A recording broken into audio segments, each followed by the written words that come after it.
Baik, terima kasih. Baik rekan-rekan, kita sudah rekam kegiatan dan hari ini sudah hadir setengahnya ya, Kak Laila ya, untuk Iya. mengikuti proses persiapan dan nantinya pra-asesmen terkait skema mentor dari LSP INAS.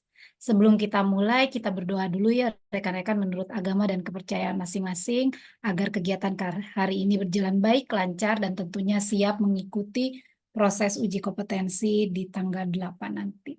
Silakan berdoa menurut agama dan kepercayaan masing-masing, kami persilahkan.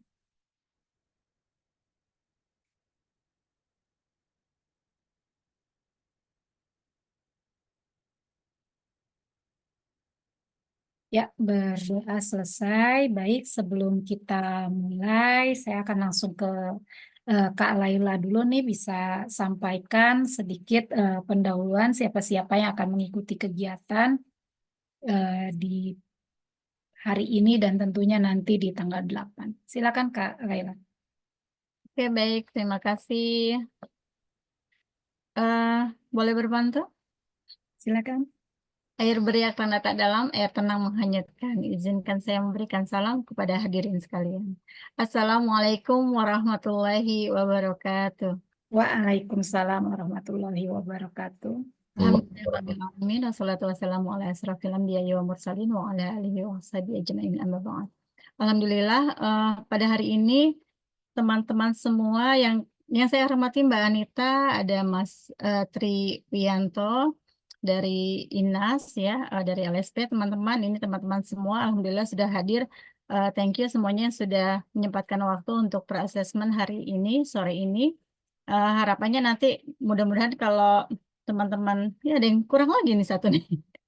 Kalau hari ini nggak nanya-nanya lagi ya di grup ya. Ya mungkin ada beberapa teman di sini yang kemarin kayak Mbak Putri, siapa lagi nih di sini nih. Ada beberapa teman-teman termasuk Mbak Yanti yang kemarin sudah pernah eh, bersama saya dengan LSP lain di uji kompetensi skema lain. Mungkin sudah agak paham atau teman-teman lain yang juga sudah pernah mengikuti sertifikasi BNSP, sudah akan paham yang akan nanti teman-teman isi APL 01, APL 02 dan seterusnya ya. Apa harapannya nanti semua data-data yang dibutuhkan dapat bisa teman-teman lengkapi sebelum nanti eh, uji kompetensi ya. Pada kemarin saya sudah kirim nama teman-teman yang sudah fix untuk mengikuti uji kompetensi pada skema mentor kualifikasi 3 di 8 Juni 2024. Ada Mbak Ervianti. Ada hadir ya Mbak Ervianti? Oh, tidak hadir. Mbak Elin. Ada Mbak Elin hadir. Mas Elin Indra, hadir. ya. Ada Mbak Risti. Saya ibu-ibu, Bu. Bu Oh, Indra. oh sorry, sorry. Boleh nanti nama lengkapnya Ibu Indra siapa ya? Ya, Baik, Bu. Makasih. oke, baik. Bu Eva Kurniawati, Bu Yanti, Bu Alnisa, ada Mbak Putri, Mbak Erning, Bu Ade, Pak Tri Haryanto, wah Pak Tri sudah standby ya. Ada Mas Ahmad Taufik, ada ini coach juga, Mbak Siska, ada eh, Mas Cahya Febri Aziz, Mbak Marlina, Pak Tri Wahyu. Pak Tri Wahyu nggak hadir? Oh nggak hadir. Ada Mbak Eko, ada Pak Kasmanto, Mbak Novri, dan Mbak Azma. Ya, alhamdulillah ini sudah 15 dikurang 3 berarti 12 hadir ya, separuh lebih ya. Nggak apa-apa nanti alhamdulillah ini direcord nanti sehingga nanti teman-teman yang tidak bisa atau yang tidak bisa di hari ini atau mungkin yang nanti telat-telat bisa mengikuti Zoom-nya ya. Oke, mungkin cukup sekian dari saya. Nanti mohon arahannya Mbak Anita untuk pengisian assessment ini. Dan juga mungkin nanti boleh di spill-spill ya gitu seperti LSP yang lalu mungkin kayak sebenarnya portofolio apa sih yang akan harus dibuat dan seterusnya seperti itu. Baik, cukup sekian dari saya. Terima kasih. Wassalamualaikum warahmatullahi wabarakatuh. Waalaikumsalam warahmatullahi wabarakatuh. Terima kasih Kak Laila Purnamasari. Salam kenal rekan-rekan. Tadi sudah disebutkan ya siapa-siapa saja yang akan mengikuti uji kompetensi di tanggal 8. Tentunya yang pertama salam kenal dulu. Perkenalkan, nama saya Anita, nama lengkapnya Anita Samsudin, dan saya adalah Direktur di LSP Instruktur dan Tenaga Pelatihan Nasional.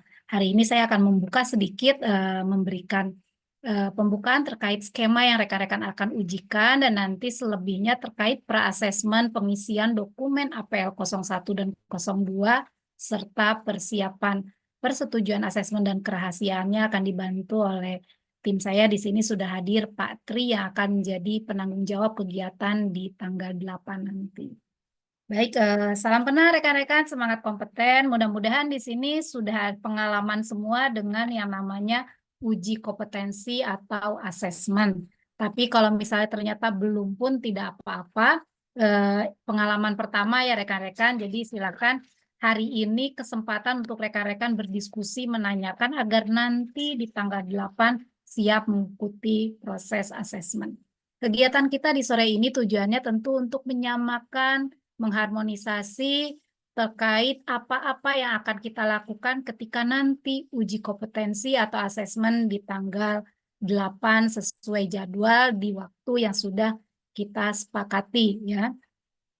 Yang pertama saya izin share mengenai skemanya.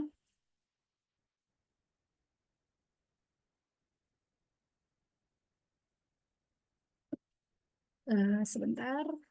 Untuk skemanya sendiri rekan-rekan bisa buka di website kami ya, di sini di lspinas.com, kemudian masuk ke sertifikasi dan kita akan masuk skema yang nanti akan diujikan adalah skema mentor. Jadi tampilan skema mentor ini seperti ini rekan-rekan. Jadi yang pertama kita bahas adalah siapa sih yang bisa mengikuti proses asesmen skema mentor ini. Ya, skema mentor ini adalah salah satu skema dari 15 skema yang sudah ada Kepdirjennya di tahun 2021 silam. Ya, jadi ini adalah skema di bidang TOT metodologi yang terkini terbaru. Jadi kita gunakan pertama SKKNI atau Standar Kompetensi Kerja Nasionalnya adalah SKKNI 333 tahun 2020 dan KKNI-nya nomor 3 tahun 2021 yang kemudian pengemasannya melalui Kepdirjen tahun 2021. Jadi ada 3 acuan yang kita gunakan sehingga keluarlah salah satu skemanya mentor. Mentor ini ada di kualifikasi 3 kelompok instruktur ya. Jadi teman-teman yang ada di kualifikasi 3 bisa menjadi mentor. Siapa sih orang-orang yang bisa menjadi mentor atau tersertifikasi kompetensi sebagai seorang mentor? Yang pertama, mereka-mereka yang sudah selesai atau tamat dari SLTA. Jadi wajib memiliki ijazah SLTA atau sederajat. Ini minimalnya. Lebihnya itu lebih baik lagi. Kemudian persyaratan kedua, orang yang bisa mengikuti asesmen di skema mentor adalah orang-orang yang sudah mengikuti pelatihan atau upgrading terkait materi-materi kualifikasi 3 mentor. Materinya tentunya yang ada di bawah ini ya rekan-rekan, sesuai KKNI nomor 3 tahun 2021 dan Kepdirjen tahun 2021. Jadi itu persyaratan yang kedua. Yang pertama, memiliki ijazah SLTA sederajat. Yang kedua, nanti mengikuti refreshment atau pelatihan, dan outputnya adalah sertifikat pelatihan skema mentor. Kemudian yang ketiga adalah rekan-rekan yang sudah memiliki pengalaman kerja sebagai mentor ataupun di bidang pelatihan minimal 2 tahun. Kalau misalnya ternyata rekan-rekan di sini belum 2 tahun pengalaman kerjanya sebagai mentor atau pelatih atau trainer atau narasumber, maka rekan-rekan wajib memiliki sertifikat keahlian di bidang masing-masing. Nah, ini silakan rekan-rekan pastikan dulu rekan-rekan sudah memenuhi semua persyaratan tadi. Jadi yang pertama, rekan-rekan pastikan rekan-rekan sudah memiliki ijazah minimal SLTA, di atasnya lebih baik, kemudian nanti mengikuti refreshment yang akan difasilitasi oleh Kak Laila. Kemudian nanti outputnya adalah sertifikat pelatihan pada skema mentor. Dan yang ketiga, pastikan memiliki pengalaman kerja pada bidang pelatihan atau sertifikat kompetensi atau sertifikat keahlian di bidang masing-masing. Kalau untuk ijazah, sertifikat pelatihan ini bunyinya wajib. Kalau pengalaman kerja dia bisa digantikan dengan tadi ya, sertifikat keahlian di bidangnya. Jadi untuk yang pengalaman kerja atau sertifikat ini boleh salah satunya. Dua-duanya lebih baik lagi. Kemudian kita masuk sekarang ke persyaratan portofolio yang harus dimiliki oleh seorang mentor. Yang pertama tentunya setelah rekan-rekan siapkan persyaratan dasarnya, nanti rekan-rekan akan mengisi namanya FRAPL 01 atau form aplikasi pertama pemohon sertifikasi. Jadi ini wajib diisi, cara pengisiannya nanti akan dipandu oleh Mas Tri dari tim kami dan rekan-rekan bisa download APL 01 dan 02-nya di aplikasi kami atau nanti Mas Tri bisa berikan ya di chat Zoom. Silakan nanti baiknya seperti apa.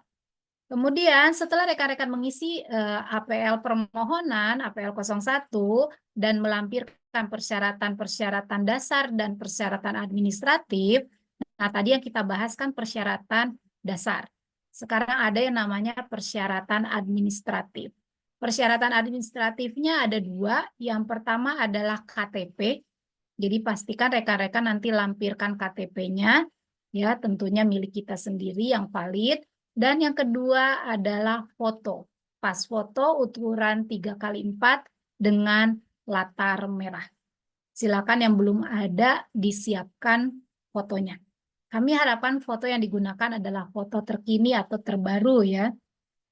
Itu persyaratan administratif. Setelah rekan-rekan lengkapi, nanti tim kami akan cek apakah dokumennya sudah sesuai. Apabila sudah sesuai, berarti rekan-rekan akan direkomendasikan menjadi peserta sertifikasi. Ya, itu yang pertama. Kemudian yang kedua adalah persyaratan portofolio. Persyaratan portofolio diperlukan karena nanti metode yang akan kita gunakan adalah metode blended atau bauran, di mana kita akan gunakan portofolio sebagai metode inti, ditambah uji kompetensi untuk unit melaksanakan pelatihan tatap muka. Jadi nanti rekan-rekan akan melakukan micro teaching ketika uji kompetensi. Ya, micro teachingnya nanti kita batasi waktunya 10 sampai dengan 15 menit. Ya, jadi silakan rekan-rekan buatkan materi PPT-nya kurang lebih 10 sampai 15 menit. Itu untuk metode uji. Jadi metode uji yang utama adalah portofolio. Berarti rekan-rekan harus siapkan portofolio. Portofolio yang pertama tentunya adalah surat tugas atau SK yang menyatakan bahwa rekan-rekan adalah sebagai mentor, trainer, narasumber, ataupun di bidang yang sesuai di bawah pelatihan ya. Jadi pelatihan yang berbasis kompetensi dosen boleh, narasumber boleh, pengajar boleh, maupun nanti misalnya dia mentor freelance juga boleh. Kalau kita ternyata adalah mentor freelance, berarti kita buat keterangan yang lembaganya adalah kita sendiri. Tapi kalau misalnya kita ternyata biasa ditugaskan oleh suatu asosiasi atau lembaga, maka surat tugasnya bisa diberikan oleh mereka. Seperti itu ya rekan-rekan. Kemudian dokumen portofolio apa saja sih harus rekan-rekan siapkan? Kemarin mungkin Kak Laila sudah share ya sebagian persyaratannya. Dari 9 unit kompetensi atau pekerjaan sebagai seorang mentor, nanti ada portofolio pertama berupa matriks. Matriks pembelatihan berbasis kompetensi yang rekan-rekan buat tentunya sesuai dengan kompetensi teknis atau keahlian yang rekan-rekan miliki.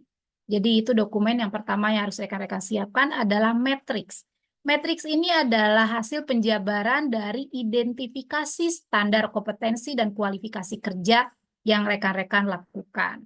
Bagaimana mengidentifikasi standar? Tentunya rekan-rekan harus pastikan dulu rekan-rekan akan melakukan pelatihan apa.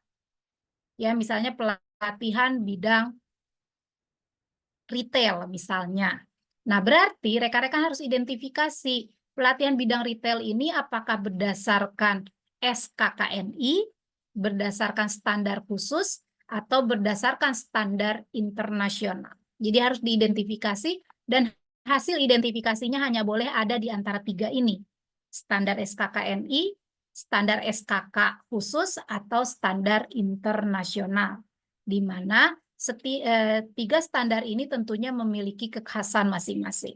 Nah, setelah rekan-rekan identifikasi standar yang kita gunakan dari mana, rekan-rekan ambil 1 unit pekerjaan atau 1 unit kompetensi di standar tersebut, dan rekan-rekan buat matriks pembelajarannya.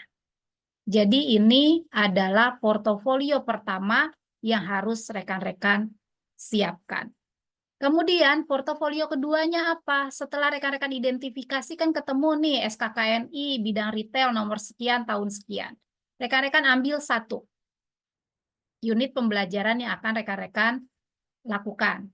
Nah, unit pembelajaran itulah yang rekan-rekan buat identifikasi matriks. Setelah jadi matriksnya, rekan-rekan turunkan matriks tersebut menjadi rencana penyajian materi pelatihan berupa lesson plan atau season plan.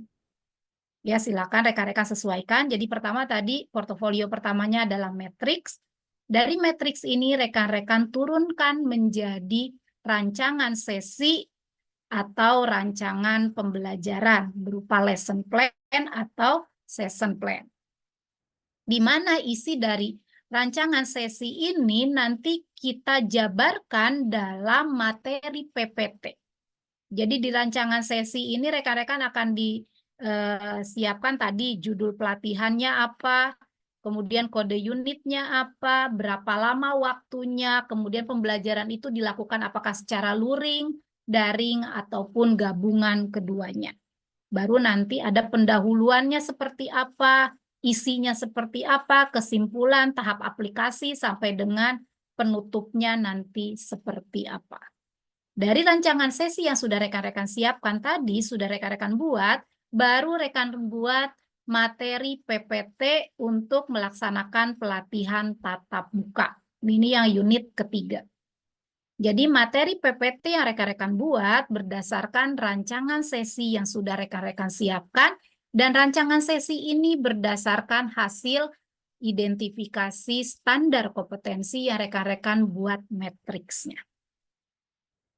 Setelah ada materi PPT, di materi PPT ini harus mencerminkan pelaksanaan pelatihan tatap muka, di mana kan nanti di persiapan rekan-rekan sudah siapkan nanti ada yang namanya pendahuluan, ada perkenalan, kemudian ada safety induction. Nah, safety induction ini atau safety briefingnya ini rekan-rekan ambil dari unit keempat. Di unit keempat, rekan-rekan diminta menerapkan K3 di lembaga pelatihan kerja. Berarti di sini rekan-rekan diminta membuat minimal identifikasi K3 di LPK atau di tempat pelatihan yang rekan-rekan lakukan. Tentunya terkait unit kompetensi yang tadi sudah rekan-rekan siapkan pada matriks. Nah, di menerapkan K3 ini, rekan-rekan nanti membuat identifikasi apa saja kemungkinan-kemungkinan keamanan, kesehatan, dan K3 yang mungkin timbul dari pembelajaran yang rekan-rekan lakukan. Nah, rekan-rekan buat nanti identifikasinya apa saja kemungkinan-kemungkinan bahaya atau ancaman kesehatan dan keselamatan yang mungkin timbul. Kemudian nanti rekan-rekan buat juga bagaimana rekan-rekan mengurangi atau menghilangkan ancaman-ancaman dari keamanan kesehatan dan K3 yang rekan-rekan identifikasi. Nah, nanti hasil akhirnya tentunya berupa safety briefing. Ya, jadi safety briefing yang rekan-rekan buat pada materi PPT adalah berdasarkan hasil penerapan K3 di LPK. Kemudian nanti isi materi PPT-nya adalah hasil rekan-rekan melakukan komunikasi di tempat kerja. Jadi melakukan komunikasi di tempat kerja ini bukan obrol-obrol aja, tapi ada langkah-langkahnya.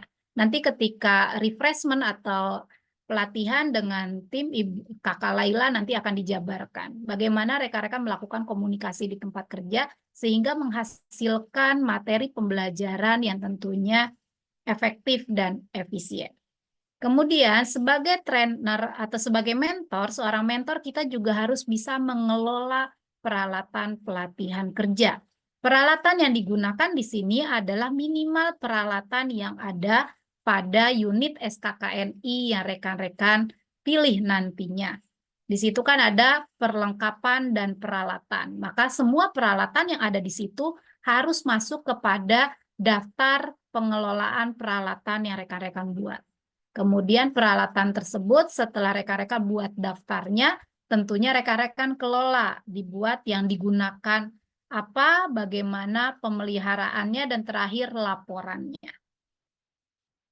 Kemudian lanjut memfasilitasi pelaksanaan pelatihan di tempat kerja. Nah, ini yang membedakan seorang mentor dengan seorang instruktur.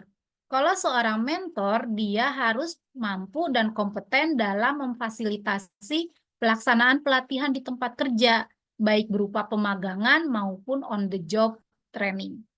Ya, berarti rekan-rekan akan membuat dokumen memfasilitasi kegiatan tersebut tentunya untuk unit pekerjaan yang tadi rekan-rekan sudah siapkan pada matriks.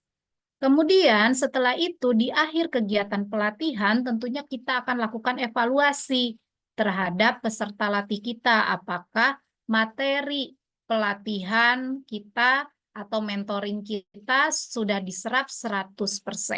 Karena ini pelatihannya berbasis kompetensi, jadi penyerapannya harus 100%, di mana nanti harus menilai pengetahuan, keterampilan, dan sikap kerja pada bidang pelatihan yang kita lakukan. Jadi pastikan nanti di unit ke-8, menilai kemajuan kompetensi peserta pelatihan secara individu ini, rekan-rekan siapkan rancangan materi evaluasinya ya dengan metode yang paling cocok untuk pelatihan yang kita lakukan. Kita kembali lagi, kalau bicara metode assessment, kita kenal ada 3, ya kan? Ada metode berdasarkan bukti langsung, bukti tidak langsung, dan bukti tambahan. Maka pastikan bahwa rekan-rekan nanti membuat rancangan penilaiannya sesuai metode tersebut. Dan nanti perangkat-perangkatnya sesuai dengan kebutuhan. Ini untuk yang pelatihan individunya. Kemudian, karena tadi kita memfasilitasi on the job training atau pemagangan, berarti kita juga harus memiliki rancangan untuk menilai kompetensi peserta kita ketika dia melakukan pemagangan atau on the job training tersebut. Jadi sebagai mentor ini kita menilai 2 ya. Yang pertama, hasil pelatihan yang kita berikan. Yang kedua, bagaimana mereka melakukan pemagangan atau on the job training terhadap pelatihan yang kita lakukan. Jadi ada 2. Jadi inilah dokumen-dokumen yang harus rekan-rekan siapkan nanti di hari uji tanggal 8. Tentunya nanti tim asesor akan memverifikasi dan memvalidasi apakah portofolionya sudah sesuai dengan standar kompetensi SKKNI yang diacu, yaitu SKKNI 333 tahun 2020. Jadi acuan rekan-rekan membuat dokumen adalah SKKNI 333 tahun 2020 dan materi isinya adalah SKKNI atau standar kompetensi yang rekan-rekan identifikasi sesuai dengan bidangnya masing-masing. Seperti itu ya rekan-rekan, ini untuk pendahuluan. Silakan apabila ada yang ingin ditanyakan, boleh ditanyakan, ingin didiskusikan, boleh didiskusikan. Ya, jadi nanti rekan-rekan clear sehingga setelah kegiatan pra ini rekan-rekan bisa melakukan kegiatan pelatihan atau upgrading dengan timnya Bu Laila lebih mantap karena sudah tahu apa-apa yang kurang, maka itu yang perlu diperdalam. Silakan rekan-rekan kalau ada yang mau ditanyakan boleh di unmute dan ajukan pertanyaan atau diskusinya. Silakan. Ibu Eko mungkin ada yang Ya, disampaikan, silakan. ya, ini kebetulan saya baru pertama kali ikut ya, dan terus terang saya Ya. belum paham banget ini sebenarnya apa ya sertifikasi ini. Tapi memang kalau terus terang Mbak, saya itu adalah sering menjadi narasumber di Nah, kelurahan dan kecamatan. Itu mm, berkaitan dengan pembinaan RW Ramah Anak, gugus tugas Ramah Anak, Pokja Bunda PAUD, kayak gitu, forum anak seperti itu loh Mbak. oke. Tapi kita juga pengen punya apa ya skill atau sertifikasi, bisa disertifikasi bahwa kita tuh narasumbernya yang bukan karena apa ya jam terbang kita gitu, karena memang Ya. punya kompetensi gitu ya. Tapi saya jadi bingung nih, apakah saya memang pantas ya untuk ikut uji kompetensi ini? Karena terus Oke. terang syaratnya itu tadi kalau udah 2 tahun, saya sudah 2 tahun lebih ya dari udah menjadi pembina itu udah dari sejak 2019 ya. Nah itu tapi sertifikat keahlian itu saya nggak ada gitu. Jadi Iya. kalau permintaan narsum itu kan langsung dari kelurahan Iya. kita gitu ya. Itu gimana ya? Karena saya nggak punya Oh, berarti. baik, terima kasih Kak Eko ya. Tadi disampaikan sudah 5 tahun lebih jadi narasumber di kelurahan. Berarti sudah memenuhi persyaratan yang ini. Memiliki pengalaman kerja minimal 2 tahun. Jadi tidak masalah. Sekarang nanti berarti yang harus dilakukan oleh Kak Eko, pastikan pendidikan SLTA sederajatnya ada ya? Kalau ada S1, Ada. Berarti kan PR-nya tinggal satu, mengikuti pelatihan atau upgrading terkait skema mentor ini. Oh gitu. Jadi nggak Iya, ada berarti yang perlu harus dilakukan unit sertifikasi pertama dulu. gitu Nanti ya. silakan rekan-rekan boleh download atau boleh di-share nanti sama panitia SKKNI Triple 3 tahun 2020-nya. Rekan-rekan buka unit yang pertama, bagaimana mengidentifikasi standar. Jadi kan tadi Kak Eko bilang, Kak Eko ini biasa jadi narasumber untuk pembinaan anak misalnya atau PAUD. Nah, berarti bisa identifikasi nanti di SKKNI yang ada di Kemnaker untuk PAUD. Itu ada SKKNI-nya juga. Nah, bisa ambil salah satu unit pekerjaan yang cocok atau sesuai dengan bidang yang biasa Kak Eko sampaikan di kelurahan. Kalau berkaitan dengan apa ya pembinaan kepengurusan RW Ramah Anak, jadi dia seperti kader-kader posyandu, kader-kader pokja-pokja yang ada di kelurahan itu maksudnya yang Nanti spesifik bisa yang dicoba mana? dicari SKKNI-nya, standarnya gitu ya. Di browsing dulu di Google, cari yang mirip-mirip. Kalau misalnya dia hanya koordinasi secara umum kan bisa ambil yang untuk perkantoran juga bisa gitu kan. Atau organisasi seperti Ya, itu. organisasi lebih tepatnya sih. Ya, buat organisasi bisa nanti dicari. Jadi ini adalah pekerjaan rekan-rekan untuk menyelesaikan unit 1, mengidentifikasi standarnya. Nanti setelah ketemu standarnya, kan ketemu tuh misalnya SKKNI nomor sekian tahun sekian gitu kan. Atau bisa jadi malah adanya di SKKNI metodologi yang biasa rekan-rekan lakukan. Berarti SKKNI 333 tahun 2020. Nanti di dalam SKKNI itu ada unit-unitnya. Unit-unit kompetensi itu adalah unit-unit pekerjaan kita. Nah, rekan-rekan bisa pilih salah satu yang memang sesuai dengan yang biasa rekan-rekan lakukan. Sudah ketemu satu unit itu, baru nanti rekan-rekan buat matriksnya. Seperti itu ya, nanti draft matriksnya seperti apa, nanti tentunya tim dari Kak Laila yang akan sampaikan seperti apa. Mudah-mudahan cukup jelas ya Kak Eko ya. Ya, Jadi betul, sudah on track, betul sekali betul rekan-rekan ya. yang biasa Saya jadi pikir ini narasumber. penting atau enggak ya, jadi maksudnya Berarti sudah sesuai atau tepat tidak ya? Oh, udah ikut tepat. skema mentor ini. Karena Oh kan iya, alhamdulillah. sekarang sudah mandatori sebenarnya teman-teman yang jadi narasumber, formal maupun non-formal, itu harus memiliki sertifikat metodologi minimal level 3. Oh. Ya, itu sifatnya sudah wajib, jadi sudah on track. Silakan diikuti prosesnya dan insya Allah nanti sambil berjalan, ya kan, semakin paham dan tentunya nanti kompeten pada mentor ini. Silakan ada lagi yang lain? Tadi untuk cari unit SKKNI-nya nomor berapa lupa maaf. Ini yang nomor 1 nanti tergantung bidangnya. Ini sama Kak Elin ya. Kak Elin biasa jadi narasumber di bidang apa? Pendampingan UMKM. Nah, berarti bisa gunakan SKKNI di bidang UMKM. Ada banyak. Kalau misalnya nggak mau bingung, silakan. Kak Elin sudah pernah ikut sertifikasi kompetensi di bidang UMKM? Udah. Nah, silakan diambil salah satu unit dari sertifikat kompetensi kakak yang sudah ada itu. Dan itu bisa ditelusur ada di SKKNI mana. Karena kalau kita sudah kompeten di bidang itu, biasanya kita sudah tahu SKKNI-nya SKKNI mana. Tapi kalau misalnya rekan-rekan agak bingung ya untuk nyari itu, kita bisa masuk ke kemnaker.go.id ya. Nanti ada namanya SKKNI. Nah, rekan-rekan bisa cari di situ. Atau browsing di Google juga bisa. Nah, nanti ini rekan-rekan bisa tim Kak Laila nanti yang akan sampaikan bagaimana cara mencarinya ya. Gitu. Silakan, ada lagi? Assalamualaikum warahmatullahi wabarakatuh. Waalaikumsalam. Silakan Kak Azma.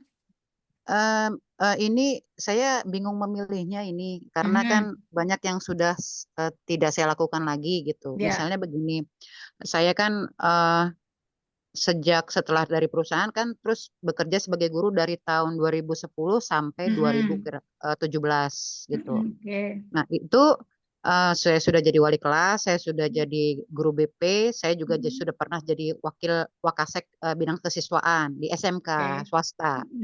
Nah kemudian karena banyak faktor ya kegaduhan yayasan dan lain sebagainya tanda kutip ya internal itu ya swasta.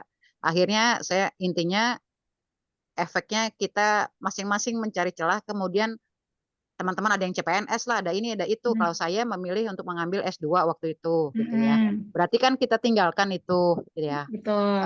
Saya tidak mengajar lagi, gitu. Kan kemudian mengajarnya freelance juga seperti misalnya mengajar para tunarungu di Yayasan Penyandang Cacat, salah satu penyandang cacat di Jakarta misalnya. Melatih mereka secara freelance gitu. Jadi tergantung yang punya yayasan aja, Mbak ini ada pelatihan tolong dong gitu. Apalagi waktu COVID misalnya bagaimana mengisi waktu COVID mereka ya saya latih macam-macam deh. Bagaimana menghasilkan uang atau bertahan gitu kan. Nah terus sebagai narasumber lah intinya juga. Selain itu juga saya pernah ikut pelatihan juga di P3D Jakarta Timur. Peningkatan produktivitas UMKM dan akhirnya sejak itu saya juga tanpa sadar terbawa jadi konsultan atau narasumber freelance teman-teman UMK baik tunarungu maupun yang yang normal ya yang non ini disabilitas. Nah ini jadi saya bingungnya adalah poin apa ini yang saya ambil gitu untuk membuat susunan matriks dan turunannya ini gitu ya. Iya, biasanya kakak ketika menjadi narasumber untuk tunarungu itu yang materi yang disampaikan apa kak? Macam-macam terkait dengan kehidupan ya. Misalnya kayak waktu zamannya COVID, saya melatih mereka pertama berbudidaya tanam supaya bisa UMK-nya bisa jual tanaman di dalam pot bekas botol misalnya gitu kan orang jatuh semua waktu itu. Jadi botol bekas mineral dicat contohnya gitu bisa dibuat tanam-tanam dan dijual murah jadinya kan. Dijual online bisa saya ajarin itu gitu kan Ya, dengan berarti kemampuan terbatas mereka gitu. Mungkin bisa ambil SKKNI untuk pendamping UMKM ya. Jadi UMKM ya. betul. Nanti kan di situ ada banyak bidangnya. Nah, bisa ambil salah satu unitnya yang kira-kira cocok yang mana nih kayak gitu. Iya, soalnya saya ikut pelatihan produktivitasnya juga tentang UMKM sih waktu di P3D, peningkatan produktivitas UMKM yang Kemenaker itu. Iya, gitu. betul. Nah, di situ bisa diambil salah satu SKKNI di bidang UMKM dan ambil salah satu unitnya. Satu unit yang paling kira-kira paling pas nih. Oh, ini yang sering saya lakukan. Nah, silakan dibuat matriksnya nanti sampai dengan materi evaluasi untuk individu dan di tempat kerjanya. Oh iya iya. Ya. Tapi itu misalnya gini kan kita kan diri sendiri tidak pada lembaga lagi gitu kan ya. Betul. Jadi ininya bagaimana ya? Maksudnya Kita Pengalaman yang lama saja dimasukkan kan, kemarin sempat menjadi dosen, kemudian guru, guru. Nah, itu betul. Oh, Itu sudah bukti bahwa kakak sudah memiliki pengalaman kerja lebih dari 2 tahun. oh iya, baik. Oke, Baik, siap. ada lagi ya? Cukup jelas ya, Kak Asma ya? Ya, ya Ini ada jelas insya Allah. lagi Kak Alnisa nih. Silakan Kak Iya, Alnisa. iya, Assalamualaikum Mbak Nita. Waalaikumsalam. Ya, aku mau konfirmasi Mbak Nita. Mungkin aku boleh izin share screen sebentar, boleh nggak ya? Oh, boleh silakan. Untuk oh ini nggak bisa ya, nggak ada otorisasinya.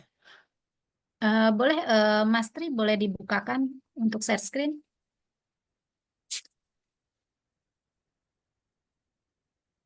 Oke.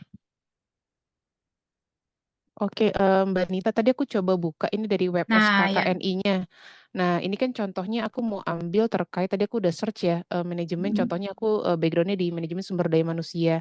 Oke. Nah, di sini kan ada keterangan, ini mencabut, ini maksudnya ini nggak ada masalah ya kalau ada Jadi keterangan ini? SKKNI yang tahun 2014, nah nomor 307 itu sudah tidak berlaku.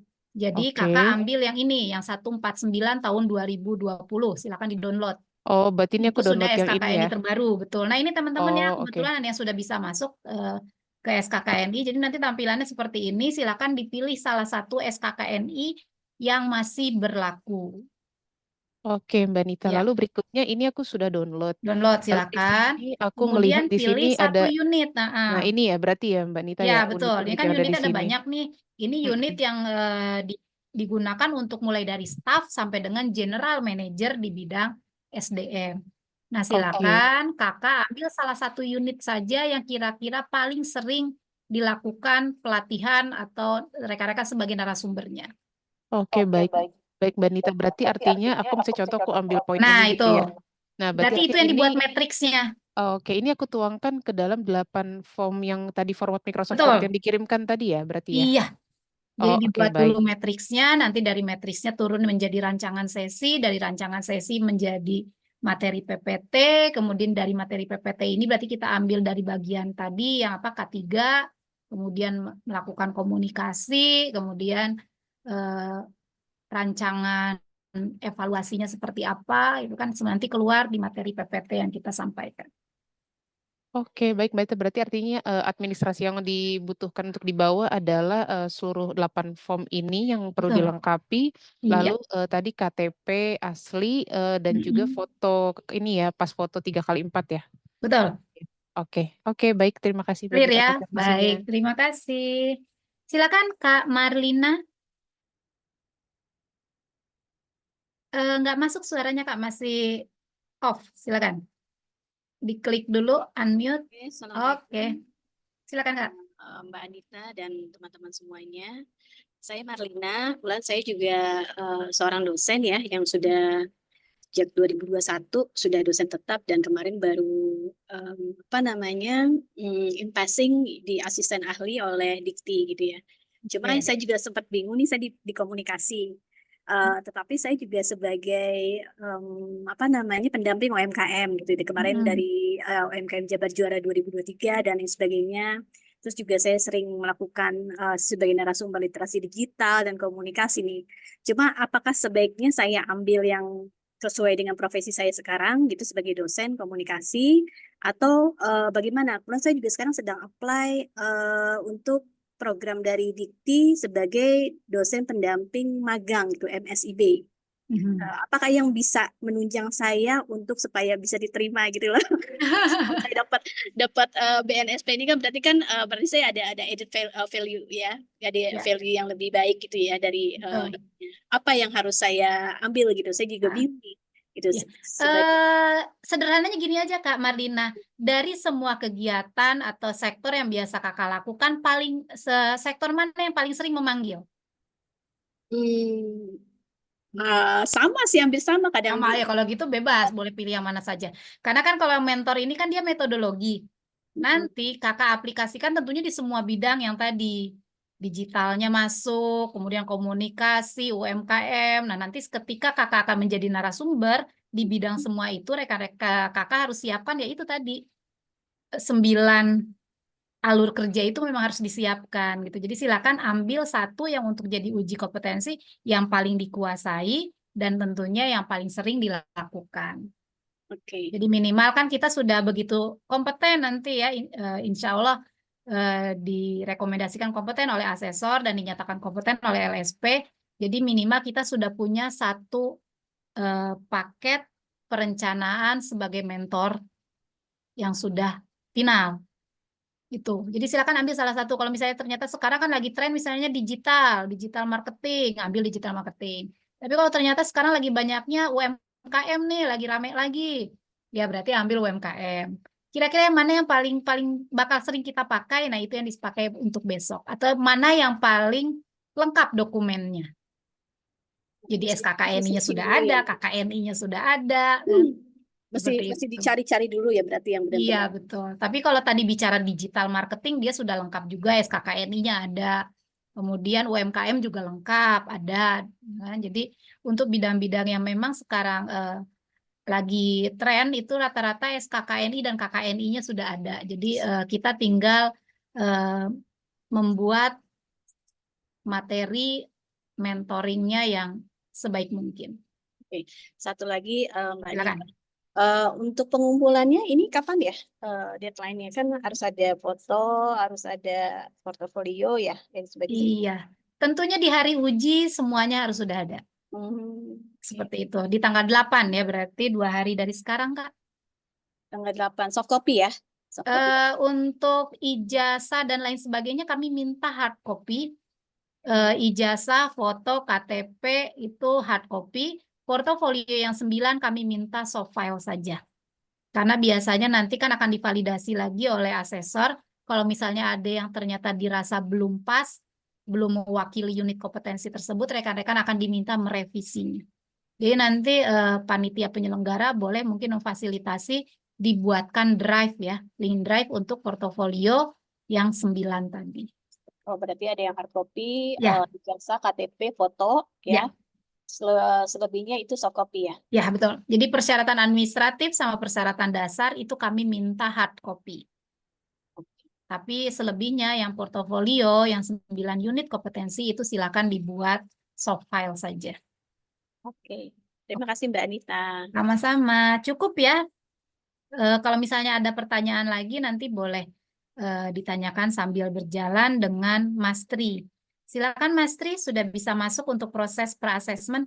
Rekan-rekan, sebentar, Mas Tri sudah share-kah APL 01 dan 02-nya? Sudah Ibu. Sudah. Ada Sudah, di kolom baik chat. rekan-rekan. Boleh dilihat, sudah di-share oleh Mas Tri. Sudah, APL 01 dan 02 di chat. sudah Silakan saya download dan sudah saya share juga di grup ya. Oke, di grup juga sudah tuh ya. Jadi nanti silakan rekan-rekan ikuti proses pra-assessment, pengisian APL 0102-nya seperti apa. Tapi kita sudah clearkan tadi metode yang akan kita gunakan adalah metode bauran atau blended, di mana ada metode verifikasi portofolio ditambah uji kompetensi untuk pelaksanaan pelatihan tatap mukanya. Mohon izin Mbak Nita, ada pertanyaan di chatroom. Ya. BNSP mentor ada berapa level ya Bu? Kalau wilayah kerjanya apakah beda dengan instruktur? Oke, terima kasih. Mentor ini satu level. Jadi mentor ini adalah bagian dari kelompok instruktur di SKKNI 333 tahun 2020. Jadi SKKNI 333 tahun 2020 ini dia digunakan oleh 3 bidang. Yang pertama untuk teman-teman yang bergerak di bidang standarisasi, kemudian teman-teman yang bergerak di bidang pelatihan, dan teman-teman yang bergerak di bidang sertifikasi. Seperti itu. Jadi dia ada 2 kelompok dalamnya, yaitu kelompok instruktur dan kelompok tenaga pelatihan. Kelompok instruktur itu mulai dari kualifikasi 3 sampai kualifikasi 6. Di kualifikasi 3 ini dia ada 5 jabatan.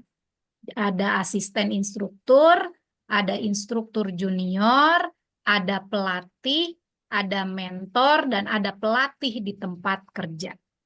Jadi mentor ini ada di level 3. Dan dia hanya ada 1 levelnya. Nah nanti kalau ternyata rekan-rekan trainernya sudah 5 tahun lebih, kemudian sudah punya kompetensi teknis, berarti kita sudah naik ke level 4. Di level 4 dia jabatannya beda lagi, sudah tidak ada mentor. Jadi yang namanya pelatih sama mentor itu hanya ada di kualifikasi 3. Di kualifikasi 4 nanti jabatannya mulai dari instruktur. Ada instruktur, ada pengajar vokasi, ada instruktur pertama kalau dia dari pemerintahan, kemudian ada instruktur penyelia. Seperti itu ya. Kemudian nanti di level di atasnya ada lagi yang namanya level 5. Level 5 itu ada 2 jabatan, instruktur senior atau instruktur muda. Instruktur senior berarti dia trainer senior di lembaganya. Kalau instruktur muda berarti dia instruktur senior di pemerintahan. Seperti itu. Dan yang terakhir ada namanya level 6, level tertinggi dari kelompok instruktur maupun pengelola pelatihan. Di mana ada 2 skema, di situ ada 2 jabatan, instruktur master dan instruktur madya. Instruktur master berarti dia instruktur di swasta atau umum. Instruktur madya berarti dia instruktur master di pemerintahan. Seperti itu. Ya, kemudian dia ada yang nanya, belum ketemu SKKNI untuk pertanian hidroponik. Coba dicari-cari lagi ya teman-teman. SKKNI pertanian itu kan ada banyak. Kalau misalnya belum ada hidroponiknya, mungkin bisa ambil dari yang SKKNI bidang pertanian umumnya. Cocok tanam atau apa gitu, ada banyak. Cukup jelas ya, mudah-mudahan ini Pak siapa nih, Pak Jaktim. Kemudian wilayah kerjanya apakah beda? Wilayah kerjanya sama, kelompoknya instruktur. Yang membedakan tadi di jabatan itu fokusnya kemana. Kayak tadi, kalau asisten instruktur, fokus kerjanya tentunya membantu instruktur. Kalau dia instruktur junior, berarti fokus kerjanya dia pasti punya atasan yang namanya instruktur. Jadi dia hanya diberikan tugas sebagai narasumber untuk beberapa materi. Kalau mentor, berarti dia tadi itu, dia berarti orang yang selain dia melatih, ya dia melakukan kegiatan mentoring, dia juga menilai tadi, memfasilitasi dan menilai kompetensi di tempat kerja. Seperti itu. Mudah-mudahan membantu Kak Jaktim ini. Ini ada yang bantu tuh, Kak Laila sudah berikan untuk pertanian hidroponik ya, sudah ketemu, silakan. Sudah cukup ya? Jelas ya rekan-rekan? Biar nanti nggak terlalu sore untuk pra-assessment dengan Mas Tri. Baik, terima kasih rekan-rekan untuk sore hari ini, dan kita lanjut dengan Pak Triwianto yang akan menjadi PJ nanti ya. Jadi yang akan bertemu dengan rekan-rekan di kegiatan di tanggal 8 nanti, tentunya Pak Triwianto beserta nanti ada 2 asesor kami yang akan mengakses rekan-rekan. Silakan Mas Tri. Oke, terima kasih Ibu Anita dan salam kenal rekan-rekan. Saya Triwianto, saya dari LSP INAS. Di sini saya akan memandu untuk proses pendaftaran terlebih dahulu, lalu self-assessment, dan dilanjut dengan kegiatan pra-assessment dan untuk persetujuannya nanti ya Ibu di kegiatan. Betul. Persetujuan asesmennya nanti dengan asesor yang bertugas. Hari ini kita sepakati saja formnya gitu kan, untuk metode, waktu dan lain sebagainya. Oke. Saya izin share screen untuk sebentar.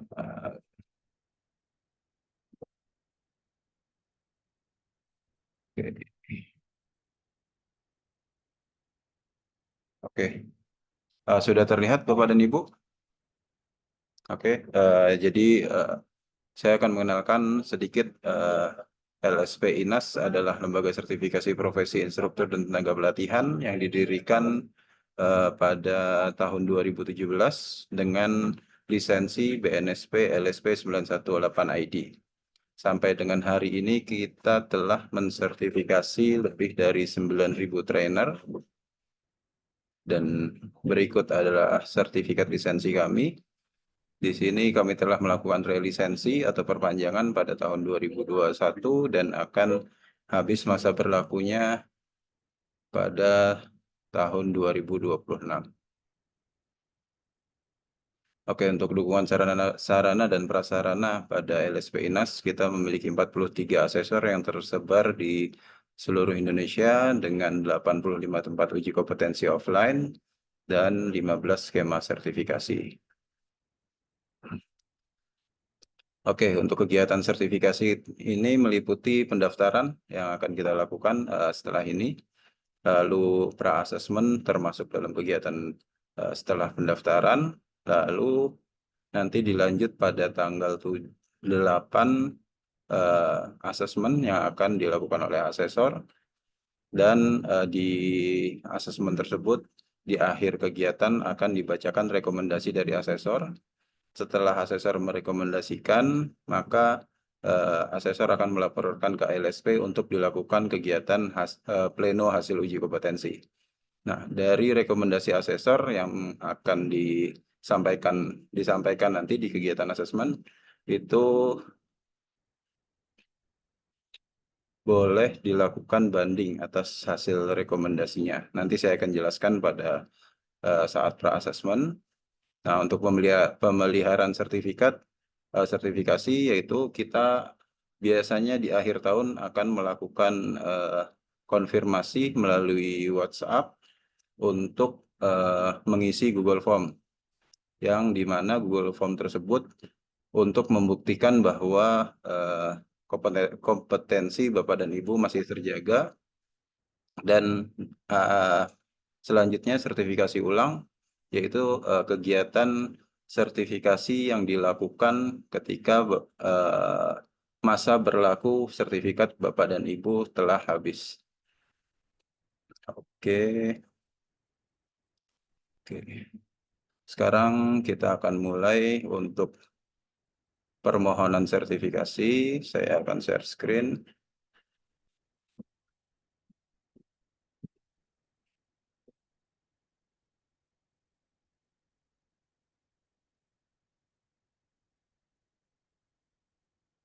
Oke.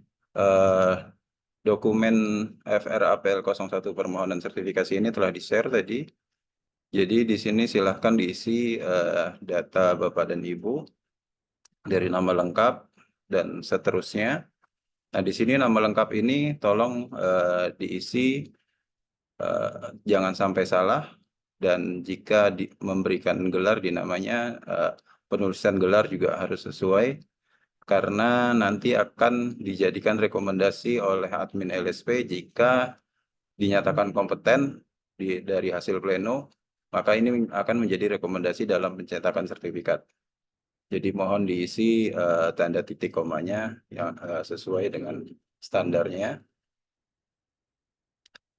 Oke. Dan untuk data pekerjaan sekarang silahkan diisi dengan jabatan yang relevan dengan skema.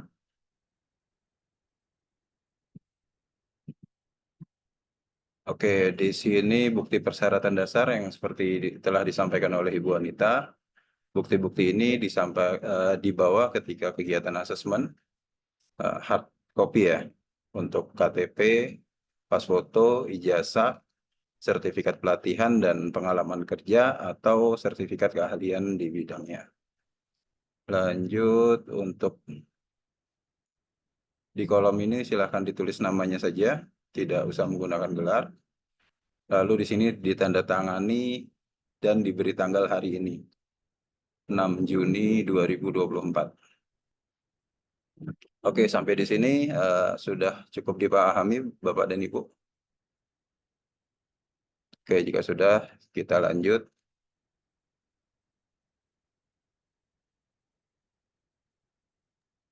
Untuk data sertifikat tadi bagaimana, maaf? Yang ini? Itu diisi sesuai itu ya? Ini dibaca saja Ibu, karena ini sudah terisi. Tujuan asesmennya itu sertifikasi. Jadi tidak perlu skemanya mentor. Oke. Kurang jelas Ibu? Jadi tidak perlu diubah gitu maksudnya? Iya, tidak perlu diubah. Kalau untuk bagian 2 data sertifikasi ini cukup dibaca saja. Ini unit-unit kompetensi pada skema mentor. Nah, di bagian 3 ini nanti baru di checklist. Oke. Ya. Oke. Itu berarti mohon maaf Pak, itu berarti kan harus ditandatangan berarti berbentuk hard copy ya, tidak soft copy untuk hari Sabtu dibawa. Ya, nanti di print out tanda tangannya basah. Oh Oh, iya. harus tangan basah ya, nggak bukan PDF ya. Ya, di print out Oke. nanti. Oke, jika sudah kita lanjut untuk self assessment atau asesmen mandiri. Saya share screen lagi. Sebentar. Oke, ini adalah dokumen asesmen mandiri yang dimana Bapak dan Ibu melakukan asesmen untuk dirinya apakah telah kompeten untuk seluruh unit kompetensi pada skema mentor. Pak, maaf, Ya, ya. untuk yang ke-1 tadi yang terkait data pekerjaan ini diisinya sebagai apa ya di sini ya? Soalnya kan gini, aku ada satu perusahaan juga dan aku sebagai mentor juga gitu. Jadi diisinya lebih kemana gitu loh. Kalau misalnya ada beberapa pekerjaan gitu. Ini untuk data pekerjaan sekarang. Ya, Ya, yang relevan aja Bu dengan skemanya. Relevan aja Bu, yang ngajar aja atau yang Ya, itu saja. Kalau ada bisnis lain nggak usah dimasukin, yang di itu aja yang kira-kira ya. dengan mentor. Satu aja dari satu perusahaan aja. oke, terima kasih. Berarti Oke. semua formulir berbentuk printed ya, di print. Isiannya Ya, tulisan tangan boleh gitu sekaligus tanda tangan basah atau harus diketik aja gitu. untuk form APL 01 dan 02 ini lebih baik di print out Ibu, karena kalau ditulis lumayan banyak ya. Ya, untuk di asesmen mandiri nanti. Dan untuk menghindari ketika ditulis takutnya nanti ada admin salah mengira titik atau komanya. Ini Jadi gimana formulirnya Pak? di grup Pak tadi sudah Ada di grup Pak. Saya Oh, dibagikan. makasih belum buka. saya share di grup. Oh ya, makasih belum buka. Oke. Oke, sudah cukup dipahami Bapak dan Ibu? Kita lanjut jika sudah.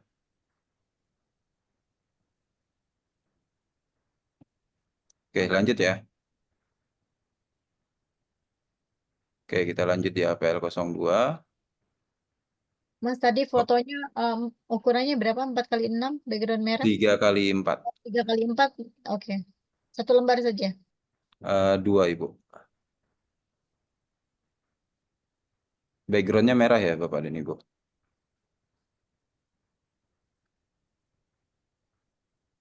Oke, kita bisa lanjut ke asesmen mandiri.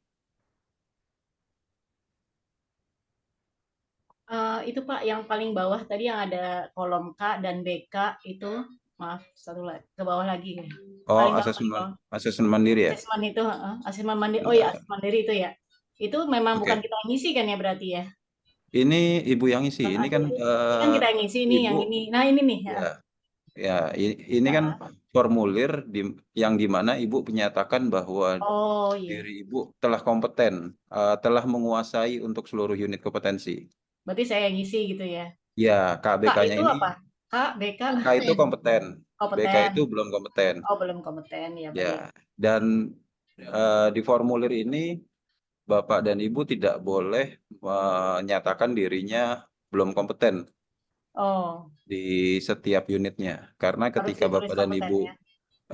memilih ada satu yang Tidak bisa diakses. menyatakan dirinya belum kompeten, Mm-mm. maka asesor tidak dapat melanjutkan. Nanti ininya mau dicoret sama Oh, asesor.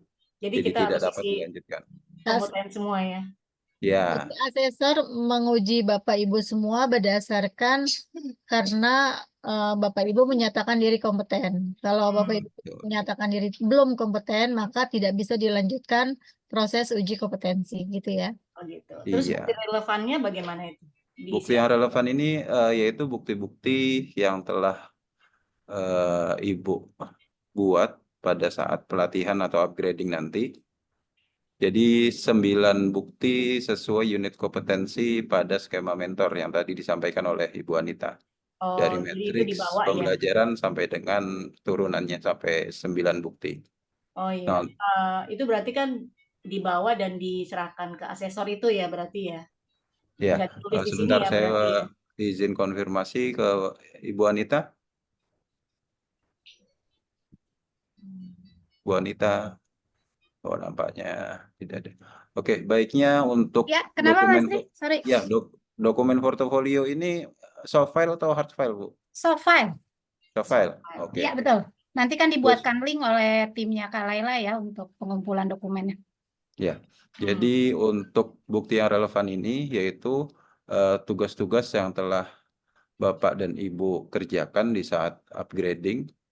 Nah, nanti nama setiap tugasnya itu dicantumkan di sini. Misalkan mengidentifikasi standar kompetensi dan kualifikasi kerja. Nah, ini kan turunan dokumennya matriks pembelajaran. Nah, di sini nanti Judul filenya gitu. matriks pembelajaran. Yang ditulis judul filenya gitu atau gimana? Ya, Oh, karena kan kita memberi soft copy itu kan ke asesor gitu ya.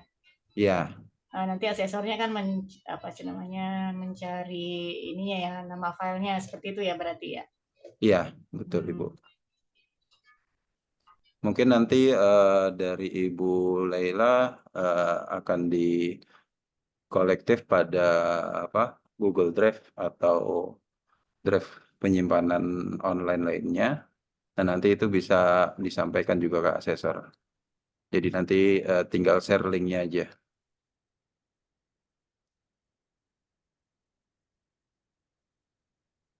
Oke. Oke, jadi di sini ada 9 unit dan setiap unitnya itu pasti memiliki bukti yang berbeda-beda. Nah, untuk bukti yang relevan ini nanti Ibu dan Bapak bisa mengetahuinya setelah upgrading-nya selesai. Oke, nah untuk di bagian paling bawah silakan ditulis nama masing-masing, tanggalnya hari ini, dan ditandatangani. Atau tanggalnya besok, sebentar. Oke, tanggal besok nggak apa-apa, tanggal 7. Tapi untuk permohonannya di tanggal 6.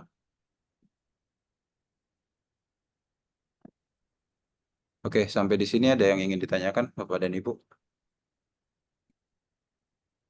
Masih bingung terkait bukti relevan. Oke, iya. Di sini Bapak dan Ibu bingung karena belum melakukan upgrading. Upgrading atau pelatihan sesuai dengan skema mentor. Nanti kalau sudah melaksanakan upgrading atau pelatihannya, itu akan Ibu pahami mana saja bukti yang relevan sesuai unit kompetensi ini. Jadi seperti yang tadi disampaikan, melaksanakan pelatihan tatap muka, itu nanti bukti yang relevan yang Ibu sampaikan yaitu slide pembelajaran. Jadi ini Bukti relevannya seperti yang sudah saya share itu yang ini ya, yang tugas Bapak Ibu semua ya, yang tugas Word, ada juga PPT, itu yang 9 nanti dimasukkan sesuai dengan apa namanya tugas-tugasnya. Jadi bukti yang relevan nanti disesuaikan dengan itu. ya. Seperti itu Jadi ya. silahkan cek unit kompetensinya. Lalu di sini ada beberapa elemen pada setiap unit dan KUK-nya. Silahkan dibaca. Lalu tentukan bukti yang relevan yang sesuai.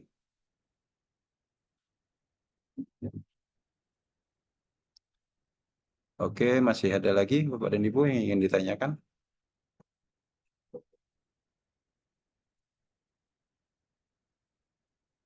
Atau sudah cukup jelas? Oke, berarti yang UMKM SKKNI pakai 2017 ya, 181 2017 berarti ya, bukan yang 2023 berarti ya. Untuk SKKNI biasanya menggunakan yang terbaru, Ibu. SKKNI nanti yang relevan, gunakan yang terbaru. Yang relevan dengan bidang Bapak Ibu tadi seperti yang sudah disampaikan oleh Bu Ya. Adita. biasanya jika SKKNI yang baru sudah sudah terbit, di dalamnya pasti mencabut SKKNI yang lama. Soalnya aku klik UMKM, terus munculnya SKKNI 2023 nomor 34. Ya itu bisa Mbak, itu bisa dipakai. Tadi udah saya share ke grup juga ya, untuk pendamping UMKM. Itu SKKNI 2017 ya? Sebentar. Oh ya ini 2017 ya? Yang Iya, makanya 2023 ada. Soalnya saya dapatnya ini, kalau ada yang 2023 lebih baik dipakai yang 2023. kalau aku search di Kemenaker sih tadi begitu, pas aku klik UMKM, aku munculnya itu nomor 34 tahun 2023 tapi bukan pendampingan. Lebih ke produksi makanan minuman halal UMKM. Yang ini aja Mbak, yang 2017 aja kalau gitu. Iya. Gitu ya. Unitnya coba dicek yang sesuai. Unitnya harus pas, jadi jangan lihat tahunnya, tapi lihat unitnya.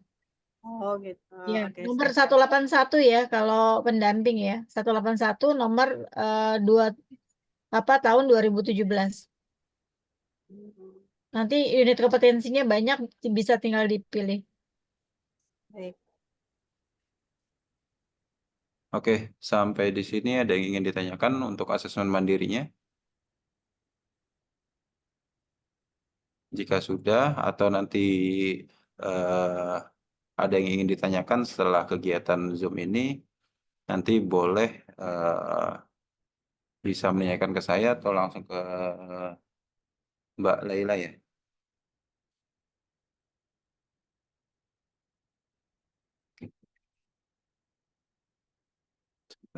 Oke.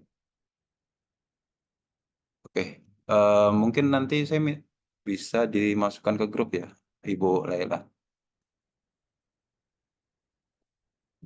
Jadi jika ada peserta yang kesulitan bisa saya bantu. Ya boleh, baik.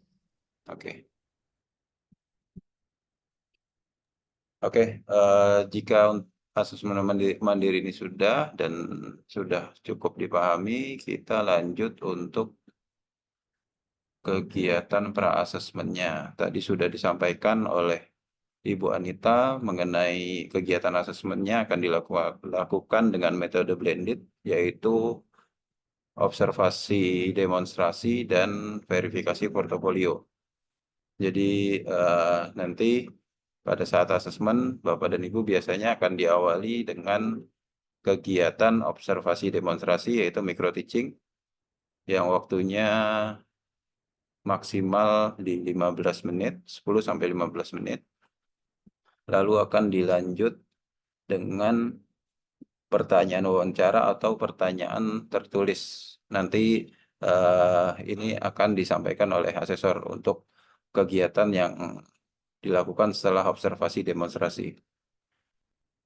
Nah, untuk kegiatan wawancara ini, yaitu kegiatan yang dilakukan oleh asesor untuk menggali dari bukti-bukti yang telah disampaikan, 9 bukti tugas yang telah dikerjakan, dia akan dicek oleh asesor.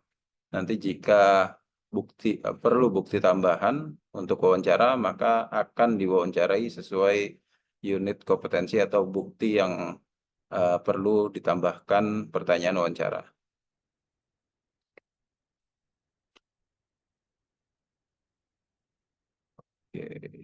Oke, untuk kegiatan asesmennya, metode observasi dan demonstrasi tadi juga sudah dijelaskan oleh Ibu Anita. Lalu kita lanjut untuk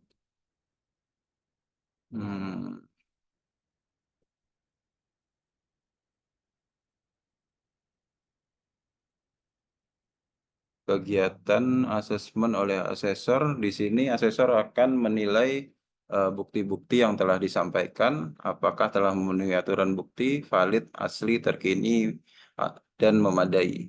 Nah, valid itu yaitu dokumen tersebut mencerminkan persyaratan skill atau pengetahuan Bapak dan Ibu pada unit kompetensi yang dokumen portofolionya telah disampaikan. Lalu asli, dokumen tersebut memang milik Bapak dan Ibu dan dikerjakan oleh Bapak dan Ibu. Terkini yaitu dokumennya memang dokumen terbaru, bukan dokumen lama. Nah, di sini memadai atau tidak jika asesor merasa dokumen tersebut kurang memadai, maka akan dilakukan proses wawancara. Jadi memadai ini terkait kualitas dan kuantitas bukti yang dikumpulkan. Nah, biasanya di kegiatan wawancara, asesor akan menggali untuk 3 dimensi dari 5 dimensi yang ada. Jadi dimensi kompetensi itu ada 5, yaitu task skill, task management skill, contingency management skill, job roles, dan transfer skill. Oke, saya akan share screen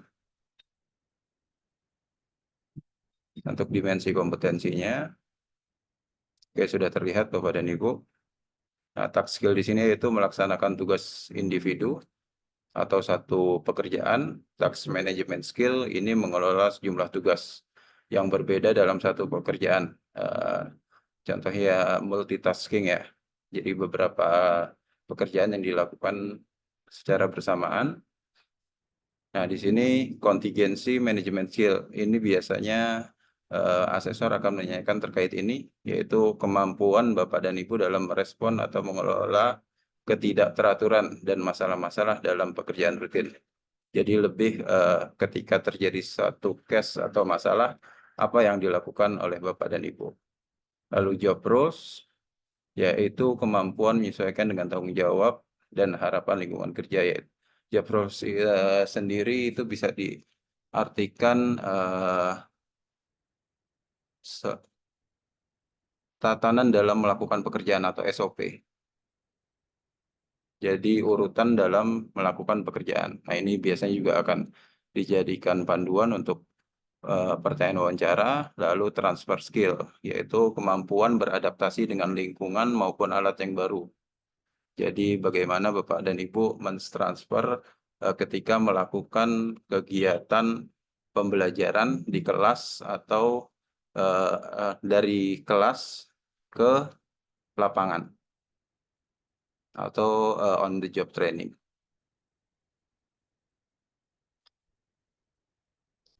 Atau dari kelas yang kecil ke kelas yang lebih besar. Oke, sampai di sini ada yang ingin ditanyakan Bapak dan Ibu? Maaf, Patri, mau konfirmasi ini maksudnya dimensi kompetensi ini parameter yang akan jadi penilaian terhadap kita ya dari asesornya ya maksudnya ya? Iya, betul. Nanti jadi asesor akan mengecek apakah dalam kegiatan asesmen yang telah dilaksanakan, yaitu dari metode observasi demonstrasi, lalu pertanyaan tertulis, dan kegiatan wawancara, apakah telah memenuhi seluruh aspek ini. Dan itu Jadi berarti aspek berdasarkan, ini oh iya, berdasarkan dari 9 kegiatan form yang asesmennya. diisi ya Pak? Kenapa? Berdasarkan 9 form yang sudah kita isi Pak, berarti ya berdasarkan Ya, itu ya Pak? dari Oke, baik. 9 tugas tersebut, lalu dari demonstrasi atau micro teaching yang dilakukan pada saat asesmen, dan dari pertanyaan tertulis. Nah, pertanyaan tertulis ini nanti ada di dokumen asesmen yang akan dibagikan pada kegiatan asesmen nanti.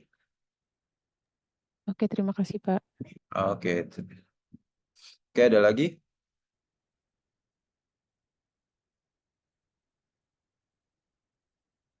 Oke, jika sudah, saya stop share-nya. Lalu kita lanjut untuk sebentar.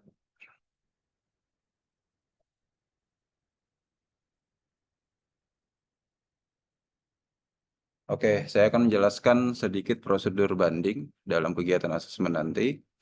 Jadi, Bapak dan Ibu memiliki hak untuk banding dalam 2 case. Jadi, apabila proses yang dilaksanakan ketika asesmen itu berbeda dengan yang disampaikan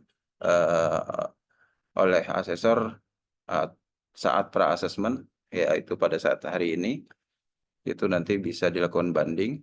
Jadi jika nanti di saat asesmen mungkin tidak dilakukan kegiatan micro teaching dan Bapak dan Ibu mendapatkan rekomendasi belum kompeten, nah itu boleh melakukan banding karena ada proses yang dilewati dan Bapak dan Ibu mendapatkan rekomendasi yang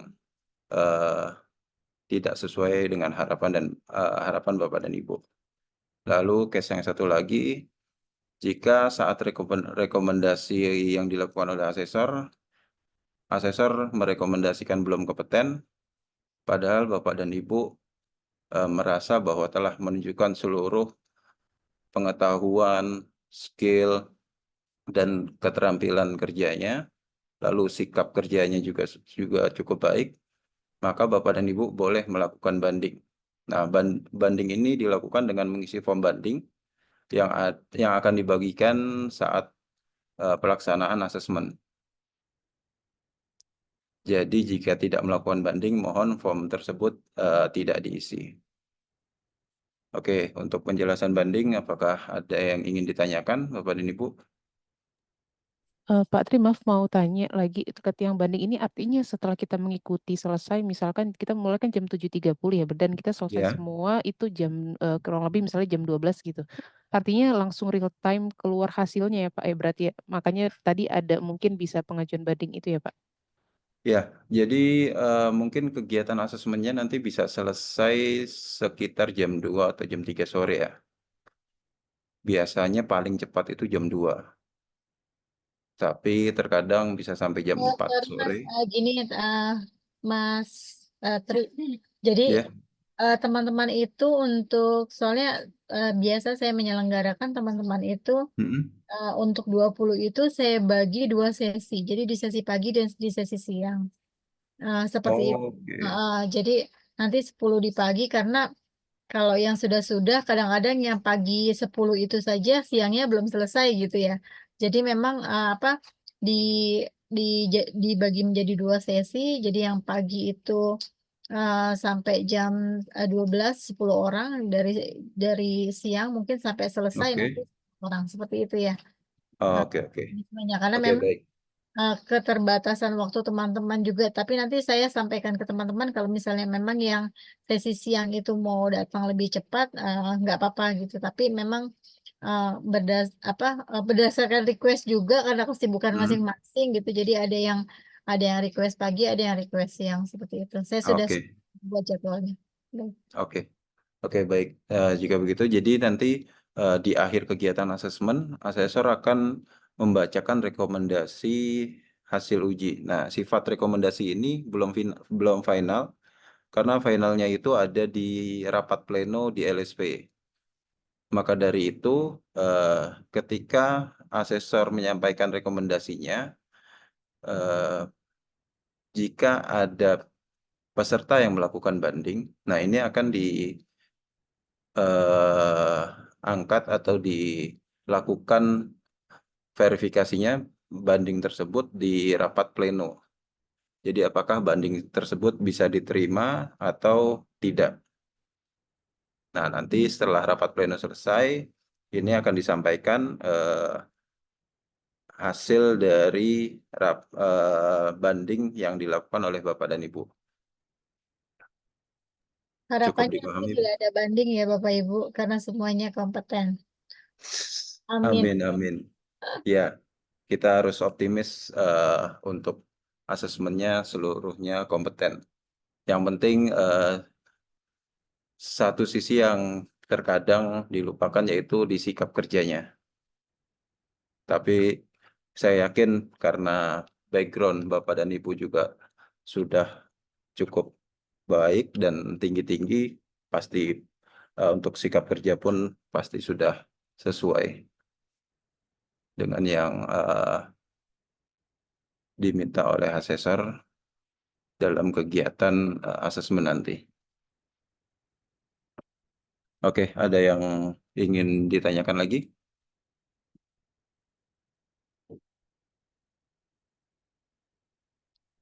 Oke, jika sudah, jadi kita sepakati untuk kegiatan asesmen 10 orang akan melakukan asesmen dimulai pukul 7.30, jadi diharapkan jam 7.00 sudah ada di tempat ya, Ibu Leila. Baik, nanti saya coba sampaikan ke peserta. Ya, oke. Jadi takutnya nanti yang pagi ini tidak sesuai dengan waktu yang telah kita sepakati. Takutnya bisa lebih dari jam 12. Jadi ketepatan waktu dalam memulai pelaksanaan ini sangat penting. Dan yang untuk kelas keduanya ini pukul 1 siang, Ibu. Iya, saya jadwalkan di 12.30. Oke, Ya. di pukul 12.30. Oke. Jadi yang siangnya mungkin karena yang siang ini sampai sore bahkan bisa lebih panjang lagi waktunya. Mungkin di jam 12.30 sudah hadir semua di tempat, tapi yang saya beri catatan untuk yang kelas pagi mohon tepat waktu agar selesainya kegiatan asesmen sesuai dengan jadwal yang telah disepakati. Pak, untuk Ya. pengisian yang SKKNI kan saya belum ya. Itu Ya. kalau ada masalah saya belum sama sekali buka gitu ya. Mm-mm. Nanti ada bisa tanya sama siapa di grup atau bagaimana gitu? Ya, nanti di Saya grup aja. ya, saya masukkan Pak Tri di grup ya. Ya. Untuk nanti malam BIMTEK harapannya semua bisa hadir sehingga nanti untuk pengerjaan tugas tidak terlalu sulit ya. Oke. Oke, untuk kegiatan pra-asesmen pada sore hari ini saya rasa sudah cukup dan sudah tersampaikan semuanya. Semoga kegiatan BIMTEK nanti bisa berjalan dengan lancar dan semuanya hadir agar tugas-tugasnya bisa terselesaikan tepat waktu.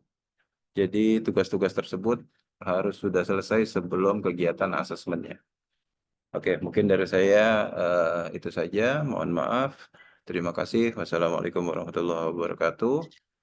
Saya kembalikan lagi kepada Bu Anita. Waalaikumsalam warahmatullahi wabarakatuh. Terima kasih Mas Dwi yang sudah menyampaikan proses pendaftaran dan pra-asesmen.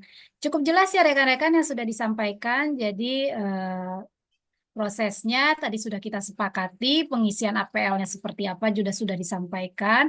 Tadi yang ada dijadikan catatan, ketika kita mengisi FR APL 02 atau asesmen mandiri adalah bagaimana kita menilai diri kita kompeten. Jadi itu intinya. Jadi kuncinya ada di FR APL 02 ya rekan-rekan. Jadi siapapun yang akan mengikuti proses uji kompetensi di skema mentor, dia harus menyatakan dirinya kompeten dulu. Jadi pastikan setiap kolom K sudah tercentang dengan baik, tidak ada yang terlewat, dan bukti relevannya dituliskan sesuai dengan unit pekerjaannya apa. Nanti tim Kak Laila akan sampaikan nanti malam ya, bagaimana bukti relevan satu masuk ke unit kompetensi yang mana. Dan itu rekan-rekan harus benar-benar ingat betul, karena nanti bisa jadi asesornya menanyakan. Jadi jangan diingat tugas nomor berapa. Ya, jadi tugasnya itu dihilangkan. Ketika dia sudah jadi dokumen, rekaman itu berarti portofolio apa. Jadi kayak tadi misalnya contohnya merencanakan penyajian materi pelatihan. Ketika kita sebut bukti relevannya apa? Rancangan sesi. Jadi kita sudah tahu dokumennya apa. Kayak tadi, mengidentifikasi standar kompetensi kerja. Portofolionya apa? Bukti relevannya apa? Berarti matriks pembelajaran. Kayak gitu ya. Jadi jangan lagi nanti ketika bertemu asesor, rekan-rekan sampaikan tugas 1, iya. Tugas hanya ada ketika kita melakukan BIMTEK atau pelatihan. Ketika dia sudah menjadi proses asesmen, portofolio lah yang bicara. Ya, jadi kalau dia masih berupa draft, berarti berupa dokumen. Kalau dia sudah dilakukan, berarti berupa rekaman. Itu ya yang harus rekan-rekan ingat nanti. Jadi ketika mengisi bukti yang relevan, kalau dia hasil pekerjaan yang sudah kita lakukan, berarti berupa rekaman. Kalau dia masih berupa draft, berarti dokumen. Cukup ya rekan-rekan. Dan ini sudah 17.37, jadi saya rasa sudah cukup panjang kita lakukan pendaftaran pendahuluan terkait proses sertifikasi. Nanti panjang lebarnya akan tentunya disampaikan oleh Coach Laila Purnamasari di nanti malam. Cukup sekian dari kami kembalikan ke Kak Laila. Ada yang ingin disampaikan ke teman-teman peserta sebelum nanti malam? Masih off suaranya, Kak. Oh iya, terima kasih Mbak Anita, terima kasih Pak Tri.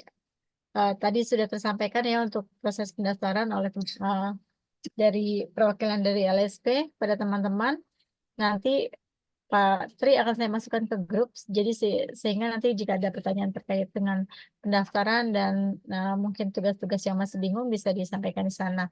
Harapannya nanti malam kita bahas tuntas untuk masing-masing tugas ya, jadi semua datang. Kalau mungkin di sini ada bestie-bestinya yang beberapa orang ya, gitu ya, diharapkan bestie-bestinya diajak gitu ya satu grup untuk bisa sama-sama nanti malam kita bahas ya. Mungkin untuk materi dan lain-lain saya sudah sampaikan di grup. Kita nanti malam untuk fokusnya ke ini saja, ke pengerjaan portofolio ya. Nanti walaupun nanti beberapa saya sampaikan juga terkait dengan materi ya, karena memang waktu nanti malam entah sampai jam berapa. Kalau untuk yang biasa mengerjakan tugas-tugas uji kompetensi sampai begadang gitu ya, itu sudah biasa gitu ya. Jadi makanya teman-teman sudah dari sekarang sudah turun deh. Jadi kecil. Kerjaan dengan baik. Itu aja. Kalau jika ada yang perlu ditanya nanti kita diskusikan itu. Saya rasa cukup. Diam deh. Nggak suka gitu kok habis terima telepon. Ya. Baik, kalau begitu cukup ya rekan-rekan. Semoga sukses dan kami tentunya tim LSP INAS mengucapkan selamat mengikuti BIMTEK. Semoga lancar dan nanti bertemu tim kami di tanggal 8 siap untuk pembuktian bahwa rekan-rekan memang seorang mentor yang handal, yang bekerja sesuai dengan standar dan tentunya profesional. Lagi saya ucapkan terima kasih dan mohon maaf yang sebesar-besarnya apabila dalam kegiatan di hari ini ada kata-kata yang kurang berkenan atau ada kata-kata yang kurang berkenan, gestur yang kurang menyenangkan, mohon dimaafkan. Silakan diambil yang baik-baiknya dan tolong dimaafkan yang buruk-buruknya. Nah, tadi kita buka dengan doa, maka sekarang kita tutup juga kegiatan kita dengan doa dan mengucap hamdalah. Baik, terima kasih. Kita tutup kegiatan ini dengan salam. Assalamualaikum warahmatullahi wabarakatuh dan tentunya salam Indonesia.